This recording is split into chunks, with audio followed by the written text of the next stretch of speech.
Yo, what is good, YouTube, and welcome back to another JC2K video. In today's video, I'm going to be ranking the top 10 best point guards in NBA 2K24 MyTEAM, or I guess I should say going to be re-ranking the top 10 best point guards, because I did a top 10 point guard ranking just a few days ago, and then 2K went and dropped an all-star promo that completely destroyed the previous top 10 point guards that I had. That top 10 point guards now includes only 4 of the cards that were in that top 10, and 6 new all-star cards as well on this top 10 point guards list. Just completely rewrote, especially the point guard position in my team. Before we hop into the video, if you haven't already, make sure you hit that subscribe button. Help me push towards the 20,000 subscriber mark on the channel. I upload every single day and would really appreciate it if you'll do subscribe. Trying to hit 20K by the end of February, which is going to require about 50 subs a day. I think we'll do it, but I would really appreciate it if y'all do subscribe if y'all are new to the channel. Without further ado, let's hop right into it.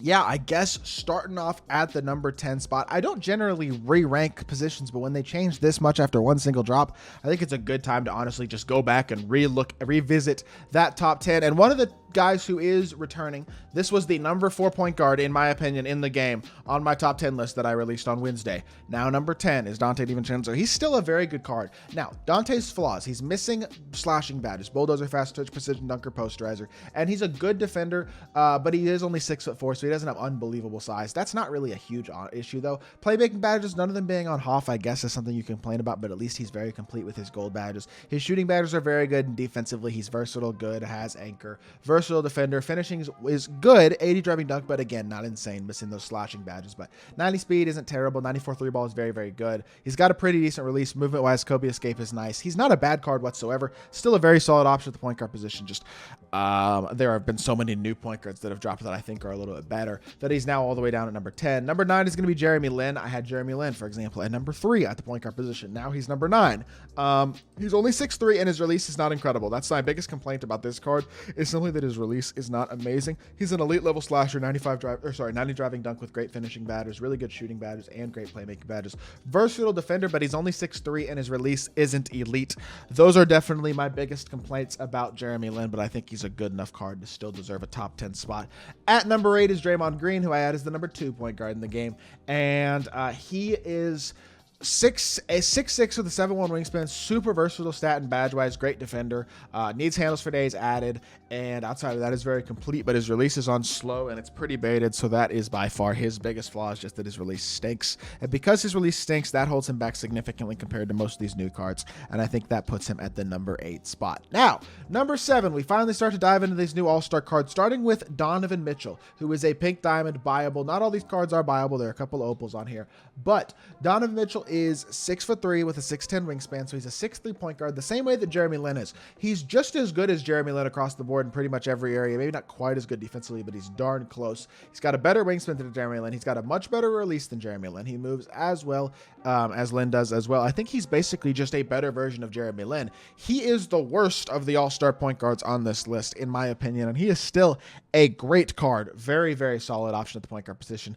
If you need a PG and you want a fun, versatile point guard option, Donovan Mitchell is a great option. I'm excited. I haven't done gameplay on him yet, but I will be doing gameplay on him probably tomorrow when y'all are seeing this video.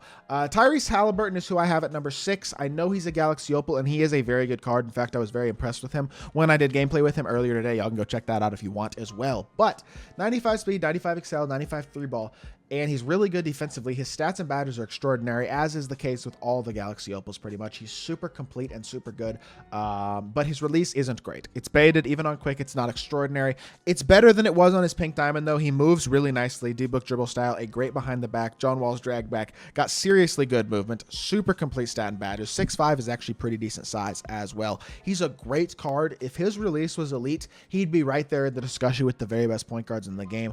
Unfortunately, his release is certainly not elite, and that puts him at number 6.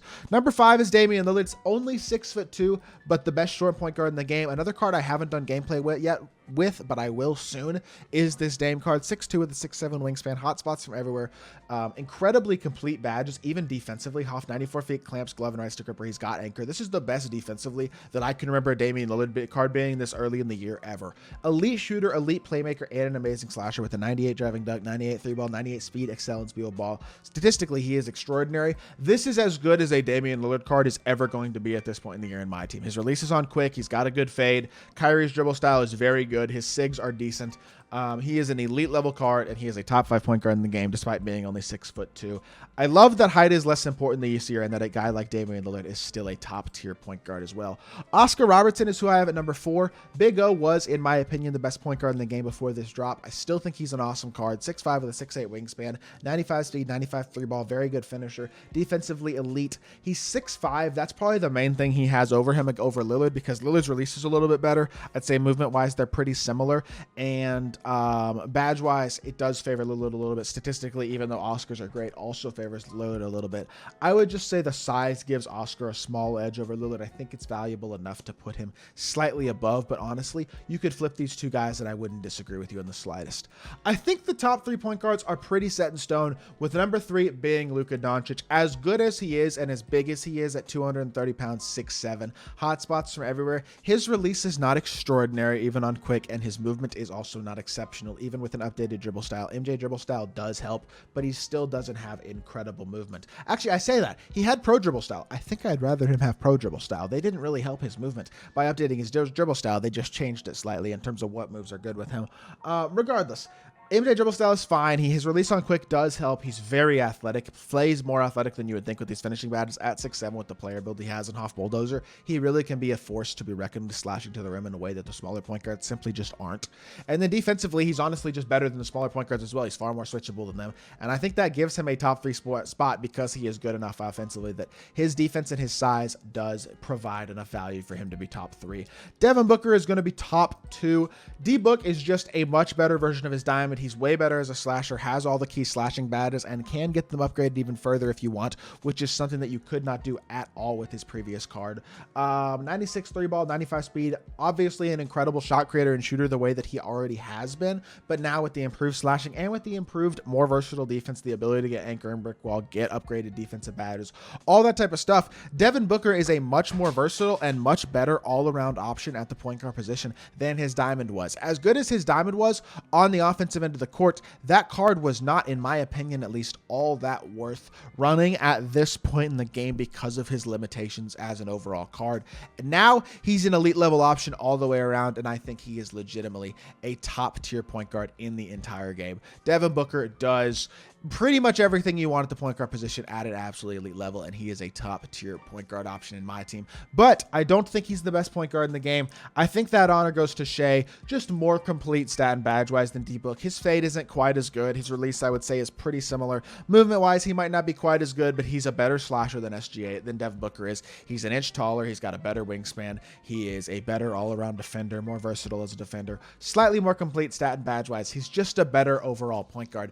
These are the 2 best point guards in the game, though, and I don't think there's much debate about it right now.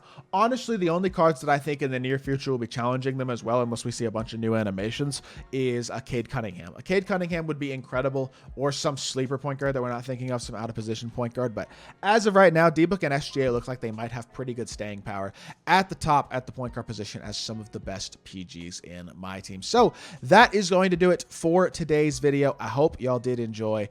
If you did, make sure you hit that like button, leave a comment, and subscribe. I'll be back with more 2K content very, very soon, and I appreciate y'all. Peace.